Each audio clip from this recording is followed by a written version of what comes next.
सभी को जय मसीह की। परमेश्वर आप सबको आशीष दे और आपका बिगड़े हुए ज़िंदगी या आपके बिगड़े हुए परिवार फिर से अच्छा बने। आज की जो वीडियो मैंने बनाया है ये खास करके उन भाइयों के लिए जो आज अपनी पत्नी की वजह से बहुत परेशान है, दुखी है। कभी कभी वो सोचते हैं मैं मर जाता तो ठीक होता, क्योंकि मुझे इतना बेइज्जती सुनना पड़ रहा है। मैं मर जाता लेकिन क्या करूं, मेरे बच्चे हैं इसलिए मैं आज जीवित हूं। मेरे मम्मी पापा हैं, उनका देखभाल कौन करेगा यदि मैं मर जाऊं तो। आज मैं अपने मम्मी पापा के लिए जीवित हूं। ऐसे बहुत सारे भाई लोग हैं। तो आइए इस वीडियो को हम लोग शुरू करेंगे। जब हम कोई लड़की को देखते हैं तो उनको देखने के बाद हमको ऐसे लगता है कि वो ही मेरे लिए बनी है और वो मेरे घर में आएगी, मेरे घर को संभालेगी और मेरे साथ देगी जिंदगी भर। और कोई यदि पासवान है या पास्टर या सेवक है, वो जब देख लेते हैं तो उनके मन में ये आता है कि ये मेरे लिए राइट चॉइस है और इसे मैं शादी करूंगा तो क्या है, मेरे सेवकाई में बहुत मदद मिलेगा, बहुत सारे लोग का उद्धार होगा, बहुत लोग का जीवन बदल जाएगा। लेकिन शादी के कुछ दिन के बाद उनका जीवन ही बदल जाता है और वो दुखी और मायूसी रहते हैं। जिस दिन उन्होंने शादी की उस दिन जब वो उन्होंने परमेश्वर के वचन से सुना होगा, बुद्धिमती पत्नी यहोवा ही से मिलती है। और जब शादी हुआ और कुछ दिन वो आपको इज्जत करने लग जाती है, आपकी हर एक बात को वो मानने लग जाती है, उस समय आप कहते हो कि मैंने एक बुद्धिमती पत्नी पाया है। लेकिन कुछ दिन के बाद मेरे भाइयों, आज इस बात को गौर देकर सुनिए। आपको एक दिन लग रहा था परमेश्वर का अनुग्रह आप पर हुआ है और आपका पत्नी आपका बुद्धिमती लग रही थी, लेकिन आज ऐसा क्या हो गया जो आज उसी के वजह आप दुखी और परेशानी होते हो। इसलिए कि वो जो व्यवहार करती है, जो बोली वो इस्तेमाल करती है, ये सारे चीज़ आपको गलत लगता है और उनकी जो बातें हैं जो आपके मन के मुताबिक नहीं होता, इसलिए आपको बहुत गलत लगता है, आपको दुख लगता है, आप परेशान हो जाते हो।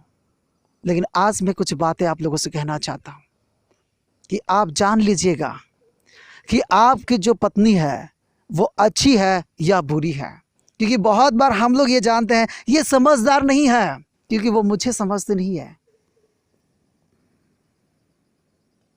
क्योंकि बुद्धिमान पत्नी अपने घर को बनाती है और मूर्ख स्त्री उसको अपने हाथों से ही ढा देती है, जो नीति वचन 14 का 1 आयत पे लिखा हुआ है।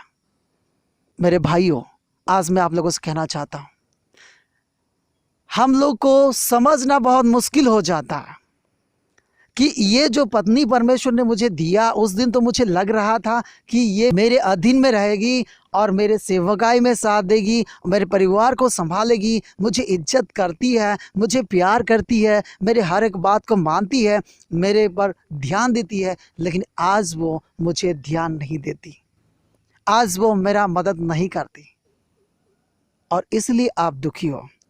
आज मैं आपसे कहने वाला हूँ, इस बात को ध्यान से सुनिए, समझिए और इस बात को अपने जीवन में लागू करिए। बुद्धिमान पत्नी जो होती है वो अपने घर को बनाती है, अपने परिवार को सजाती है, अपने परिवार को अच्छे रीति से वो बनाती है। तो आज जो भी हालात है आपका, कभी पूछे हो परमेश्वर से कि परमेश्वर इन्हीं को आपने मुझे दिया, लेकिन आज ऐसा क्यों बर्ताव कर रही है? कभी पूछे हो? जिस दिन आप पूछोगे उस दिन आपको समझ में आ जाएगा कि आपकी पत्नी आपके लिए अच्छी या बुरी है। क्योंकि आप ज़्यादातर अपने समझ का सहारा लेते हो और परमेश्वर से पूछते नहीं हो। कुछ बाइबल की आयत को पढ़ के आप अपने अपने पत्नी को जज करना शुरू कर देते हो। मेरे भाइयों, अपना ज़िंदगी को बर्बाद मत करिए और अपनी पत्नी का भी। मैं ये नहीं कहता हाँ कि आपकी पत्नी अच्छी है, या मैं ये नहीं कहूँगा कि आपकी पत्नी बुरी है। आप ही हो जो आप अपनी पत्नी को पहचान सकते हो। आप ही हो जो आपकी पत्नी को जान सकते हो। किसी एक भाई, वो हमेशा अपनी पत्नी को अपना दुश्मन समझ रहा था, इसलिए उन्होंने कुछ दिन ये भी ट्राई किया कि मैं मर जाता। जब गाड़ी आ रहा है तो वो कोशिश करता है कि शायद वो गाड़ी मुझे मार दे, मैं मर जाऊं। इतना परेशान हो गया वो। और एक दिन उसने परमेश्वर से प्रार्थना किया कि परमेश्वर, मेरे जो पत्नी मुझे प्यार करती थी, मुझे सम्मान करती थी, मेरे हर एक बात मानती थी, लेकिन आज मेरे विरोध में ऐसा क्यों उठती है? आज मुझे क्यों परेशान करती है? मेरी बात को क्यों नहीं मानती? और उन्हें जवाब मिला कि तू अपनी पत्नी से इतना प्यार करता है और वो तुझे सम्मान नहीं देती है, वो तुझे आदर नहीं करती है, तो इसीलिए तुझे इतना दुख लगता है। तो सोच ले, मैं जो तुझे इतना प्यार करता हूं, जो मैं तेरे लिए जीवन दे दिया, तो मुझे कितना दुख होता होगा। और जब उस आदमी को ये बात परमेश्वर की ओर से पहुंचा, तो उसी दिन उस आदमी का जीवन बदल गया। और उन्होंने भी निर्णय ले लिया कि मेरे पत्नी मेरे साथ क्या व्यवहार करे वो बड़ी बात नहीं है, लेकिन मैं वही व्यवहार करूं मेरे पत्नी से जो परमेश्वर मुझसे चाहते हैं। और उन्होंने ऐसे ही व्यवहार करना शुरू कर दिया जो प्रभु में उचित है। तब उसकी पत्नी भी बदल गई और वो भी बदल गए, और आज वो लोग खुश हैं। जो गलत लोग हैं वो तो आपके घर को बिगाड़ने में ही तुले रहेंगे, लेकिन कुछ ऐसी स्त्रियां भी हैं जो अच्छे काम करते हैं, लेकिन आपके नज़र में वो गलत लगता है, आप उनको गलत समझ बैठते हो। तो मेरे भाई, यदि आप दुखी हो, आप परेशान हो, तो आपके मन की बात को मत सुनिएगा कि आपकी पत्नी कैसी है। परमेश्वर से पूछिए कि परमेश्वर, ये जो मेरी पत्नी है ऐसा क्यों बर्ताव कर रही है, और मैं क्या करूं ताकि मेरी पत्नी सुधर जाए। लेकिन याद रखिएगा, आप यदि अपनी पत्नी को सुधारना चाहते हो तो पहले आप सुधर जाइए। अपने गलती को देखिए, अपने स्वभाव को बदलिए। आप उनके माता पिता के साथ कैसा व्यवहार करते हो, आप अपने माता पिता के साथ कैसा व्यवहार करते हो, पड़ोसी से कैसे व्यवहार करते हो, और परमेश्वर की नज़र में आप कैसे हो। परमेश्वर कभी कभी हमें दुख दे के हमारा जीवन में भलाई करते हैं। तो इसलिए मेरे भाइयों, यदि आपके जीवन में कुछ ऐसी घटनाएं घट रहा है तो आप गलत सोच अपने मन में ना लाइए, या ऐसे कोई व्यवहार ना करें जिससे आप और आपके परिवार का बर्बादी का कारण हो।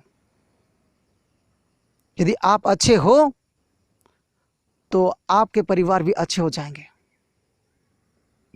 यदि आपकी स्त्री गलत है, जो परमेश्वर की नज़र में गलत है वही काम कर रही है, तो परमेश्वर उसका फल उसको देंगे। आप क्यों अपने जान, अपनी आत्मा, अपने परिवार को दूसरे की वजह से बर्बाद करने पर तुले हुए हो? मेरे भाइयों, सिर्फ इतना करना, जिंदगी में कुछ भी हो जाए चुपचाप होकर बैठना और सोचना ये क्यों होता है।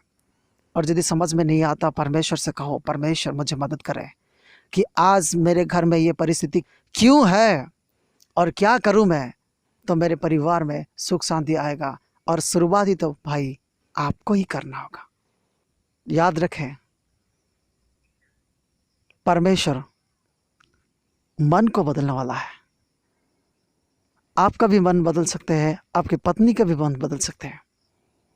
इसलिए विश्वास रखें, प्रार्थना करें और परमेश्वर से सलाह मांगे कि ये क्यों हो रहा है, और अपने आप को बदले और वही काम करें परमेश्वर जो आपके जीवन में चाहते हैं, और आपका जीवन खुशहाली होगा। परमेश्वर इस वचन से आपको आशीष दे। आमीन।